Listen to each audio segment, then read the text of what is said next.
дар ин дарс амалиётҳои иловагие ки бо матнҳо иҷро карда мешавад дида мебароем.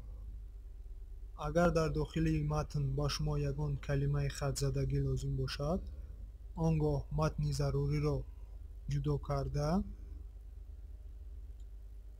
ин нишонаро пахш кунед ва он шакли хатзадаро мегирад. барои нест кардани шакли хатзада бори дигар онро ҷудо мекунем ва бори дигар ба болои нишона пахш мекунем. чӣ хеле мебинед он нест шуд. агар шумо хоҳед ки андозаи ҳамаи матнҳо ва ё ин ки гурӯҳи ҳарфҳо баробар бошад, он гоҳ матни заруриро ҷудо карда ба болои ин нишона пахш кунед ва аз рӯи хат бахши все прописниеро интихоб кунед. чуноне ки мебинед андозаи ҳамаи ҳарфҳо баробар шуд. инчунин аз ин рӯйхат дигар амалиётҳоро низ иҷро кардан мумкин аст.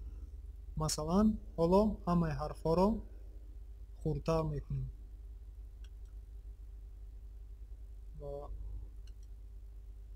бори дигар ба шакли аввала инро низ тағйир медиҳем.